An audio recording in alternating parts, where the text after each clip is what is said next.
Hello எல்லாருக்கும் மிகப்பெரிய வணக்கம் சொல்லிட்டு வந்தாச்சுங்க உங்க ஆர்ஜே பொருக்கோ. என்ன மூவி ரிவ்யூவோட வந்திருக்கேன் அப்படின்னு பாத்தீங்கன்னா, இது ஒரு வெப் சீரிஸ்ங்க. ஜி5ல வந்திருக்கு.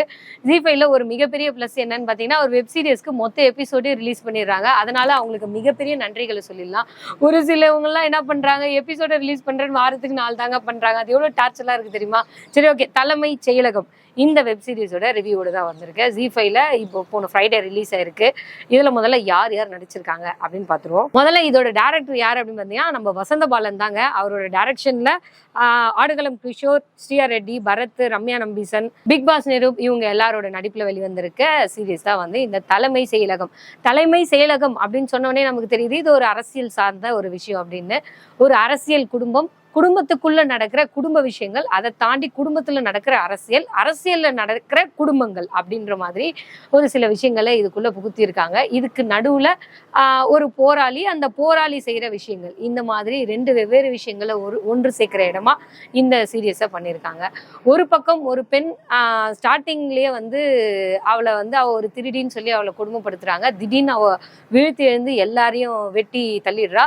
அவ எங்க அப்படின்னு துர்கா அப்படின்ற ஒரு கேரக்டர், அவ எங்க அப்படின்னு தேடுறாங்க. ஒரு பக்கம் போலீஸ் வந்து ஒரு 10 வருஷமா தேடிட்டு இருக்காங்க. அப்புறம் சிபிசிஐடிக்கு அதை மாத்துறாங்க. அவங்க ஒரு பக்கம் தேடி அது ஒரு சைடு கதையா போயிட்டே இருக்கு. இந்த பக்கம் ஒரு போலீஸ்காரர் இறந்துடுறாரு. யார் அவரை கொன்னாங்க அப்படின்னு தெரியல. அவரை தேடி ஒரு பக்கம் பரத்தும் அவரோட பேரும் ஒரு பக்கம் தேடி இந்த பக்கம் அலைஞ்சிட்டு இருக்காங்க. இதுக்கு நடுவுல நம்ம ஆடுகளம் கிஷோர், அவர் தான் முதலமைச்சரா இருக்காரு. அவருக்கு மகளா நம்ம ரம்யா நம்பீசன் இருக்காங்க. ஸ்ரீயா இவங்க தான் வந்து ஒரு பத்திரிகையாளரா இருந்து இந்த கட்சிக்கு ஆலோசகரா மாறுறாங்க. இவங்களோட கதை ஒன்ட்டு மொத்தமா வந்து இந்த படம் பார்க்கும்போது, இந்த சீரியஸ் பார்க்கும்போது எப்படி தெரிஞ்சுச்சுன்னா, நம்ம தமிழ்நாட்டு அரசியல் நிறைய அதுக்குள்ள இருக்கு. காலில் விழுறதுல ஆரம்பிச்சு, அப்பா மகன் அரசியல் ஆரம்பிச்சு, நண்பர்கள் அரசியல் வரைக்கும் இதுக்குள்ள நிறைய இருக்கு. நம்ம முதலமைச்சரா இருக்கவர், அடுத்து அவர் மேல ஒரு கேஸ் இருக்கு. அவரு ஜெயிலுக்கு போயிட்டா அடுத்த முதலமைச்சர் யாரு அப்படின்றதுக்கு வீட்டுக்குள்ளேயே மகள் மருமகன் எல்லாரும் சேர்ந்து ஒரு போட்டி.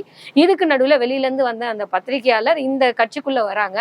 அவங்களையும் முதலமைச்சரையும் தப்பா பேச ஆரம்பிக்கிறாங்க. இருந்தாலும் அவங்க வந்து யார் எப்படி பேசினாலும் நான் ஒரு நண்பர் தான் அப்படின்ற ஒரு லெவல்ல போறாங்க. கடைசியா இவங்க தான் முதலமைச்சரா, யாருக்கு அந்த முதலமைச்சர் பதவி இல்ல, இவரு ஜெயிலுக்கு போவே இல்லையா, இதுதான் நிறைவான அந்த எபிசோடோட கதை.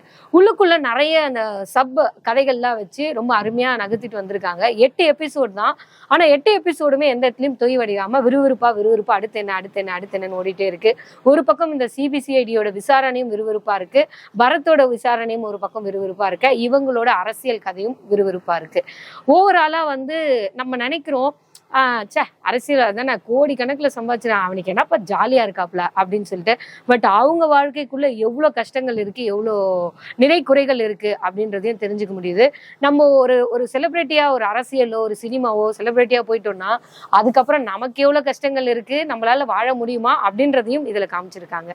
ஓவராலா இந்த எபிசோடு வந்து ஒட்டுமொத்த அரசியலும் அரசியல்ல இருக்க குடும்பத்தையும் காட்டுது. தாராளமா போயிட்டு ஜி5ல இதை பார்க்கலாம். இந்த 8 எபிசோடையும் பார்த்துட்டு உங்களோட கருத்து என்ன அப்படின்றத கமெண்ட் பாக்ஸ்ல போடுங்க. அழகான அரசியல் கதை பார்த்துட்டு உங்க கருத்தை சொல்லுங்க. அடுத்த ரிவ்யூல வந்து சந்திக்கிறேன். டாடா பை பை சொல்றது ஆர்ஜே பொருக்கோ.